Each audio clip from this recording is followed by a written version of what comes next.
Okay guys, if you didn't know, my name's Juan, and this is part 2 of how to play WoW. No, not really how to play WoW, I would call it more.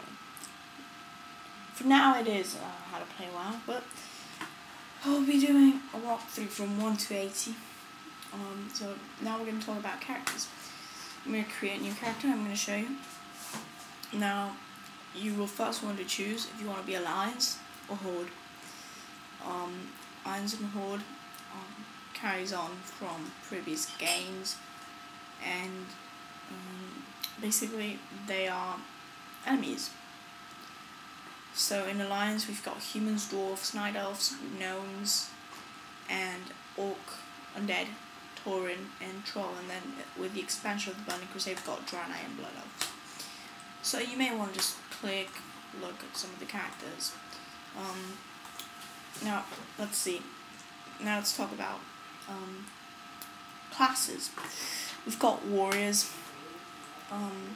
They can be tanks, which is when they take damage, when they make the mobs attack them, so that the other people with lower armor don't get killed. And they can also be damage, which they do damage. They wear heavy armor, mail and plate and shield. Mail or plate, and they always wear shield. They deal damage with melee, and they have 3 fighting stances. They use rage as a resource. That basically means rage gets filled up as they fight. They don't use mana, which can be useful sometimes, not sometimes. Especially because most of them you cannot open with an ability because you will start with 0 rage. Okay. Next one, Paladin. They can be tanks, healers, and damage. They don't make the best healers, but they're good. They're what we call a hybrid, because they can be tanks, healers, or damage. They wear exactly the same as warriors, and they are righteous vanquishers of evil. Deal holy and melee damage, have a variety of defensive spells, and use mana as a resource. Now we've got Hunter, which I'm going to have to use someone else. As you can see, not all characters can be all classes. Hunters are only damage. They wear leather, and then at level 40 they get mail, ranged damage and traps, and they gain a beast of your choice as a lifelong companion. At level 10, they're good at leveling a solo. That's not true. No, not really. Until level 10 they're really boring, but then you get your pet and everything. They're really good if you want a PvP in battlegrounds, like large scale PvP. Get a hunter, they're great. Then we've got rogues. Rogues were really powerful before, now they're not that much. But in arenas, if you want to do arenas like 1 vs 1, 2 vs 2, 3 vs 3, 5 vs 5, you want to get a rogue. The damage, they wear leather, and they wield a weapon in each hand, which is pretty cool. They can stealth, so people don't see them. They can put poisons, and they control. They build up 5 combo points to unleash finishing moves. So basically, each time you do an ability, you get 1 combo point, and then you can unleash them all together for a harder attack. They use energy as a resource. Energy is like mana, but it recharges really fast. We've got priests. Okay, let's make. It has to be a woman. Like starting armor for a priest. If you're a guy, looks kind of gay. They can be healers or damage. They've got light cloth. They can only wear cloth, which makes them pretty easy to kill.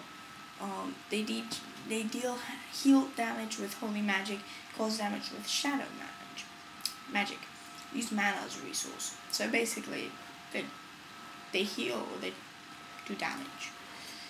You will have to choose them. Then Death Knights, which I cannot show because I don't have Wrath of the Lich King. But you can't make that initially because you need to have a level 55 character. Then let's see Shamans. Okay. Now Shamans can wear leather, and later on in the game at level 40 they can wear mail and shield. They invoke powers, use totems to buff, heal, or deal damage, and they enchant weapons with spells, and they use mana.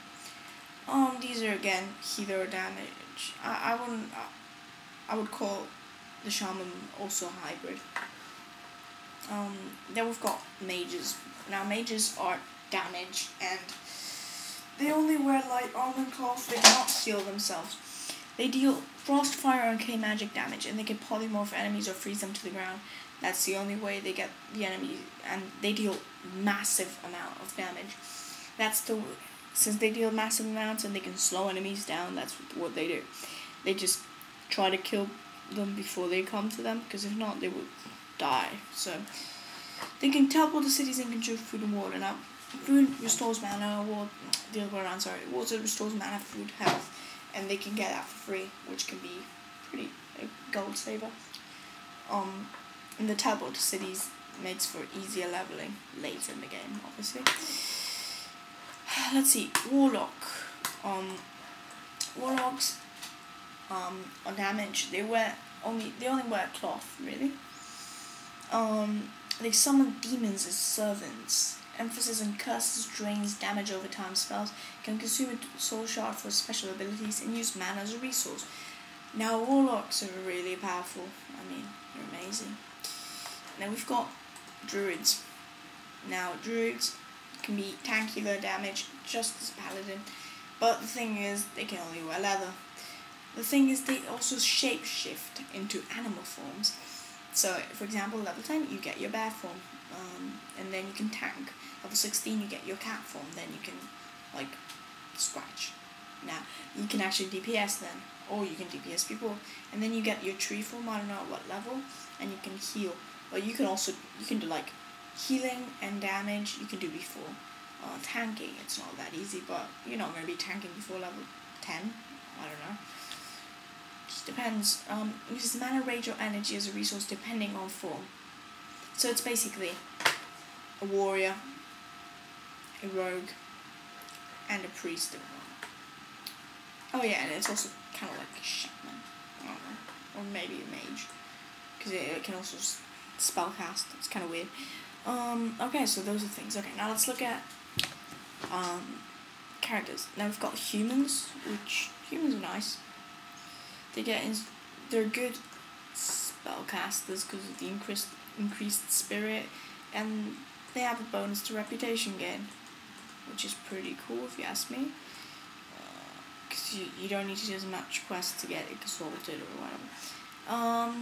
They have increased expertise with swords and maces, so it's not that good, but and can break out with speed altering and trapping effects. That's good.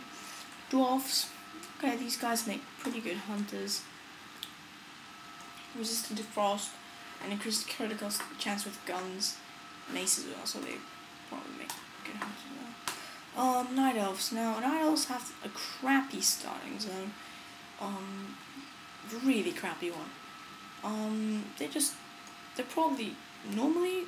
I would make. It's the only druid you can get on Alliance. So if you want to be a druid in Alliance, I'm sorry, that's the only way. You have to deal with it. But later, when you can just choose your path, or you can just try walking somewhere to another starting zone.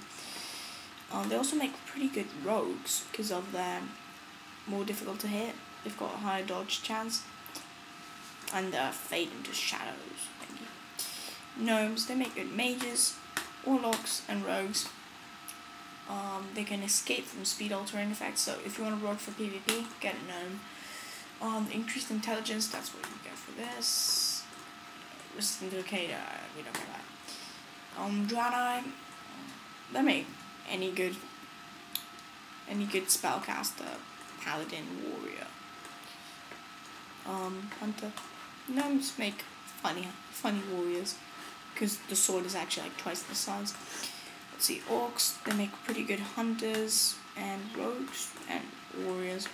Enraged to increase damage, resistance to sun effects, damage done by pets increase, so if you want a Beastmaster, there you go. Axes and fist weapons increased. Don't care about fist weapons. Undead. Now these guys are awesome, they look so cool. They're so cool. I mean, I'm probably gonna make one for this. They can consume corpses to gain health, that's pretty cool. Underworld breeding is increase, no one cares about that. I can root fear, sleeping charm, whatever. Torrent, they just look cool, they make cool warriors. If you just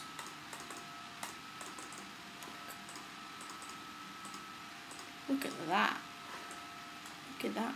See? They look pretty cool. They're pretty good warriors, shamans and druids, maybe hunters. They've got more health than any other ones, so it's pretty cool. Trolls, they make good hunters, rogues. They make everything good except warriors, I think. I don't know, I just find them weird. And then we've got blood elves. Now blood elves make anything good. Because they can restore mana, energy, runic power, and silence nearby opponents at the same time. I know and they've got that weird spear at the beginning. It's pretty cool.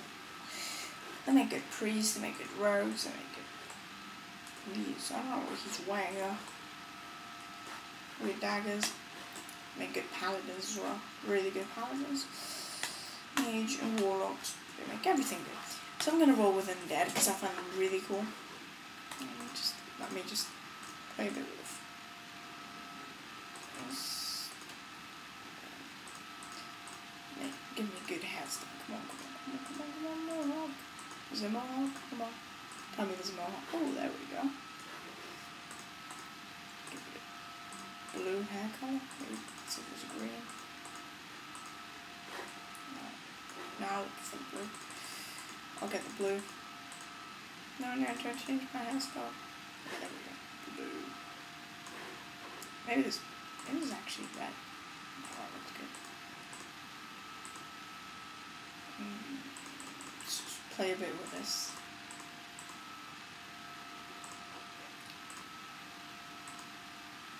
Okay, there we go. I'm gonna call him Lock. No. Lock of War.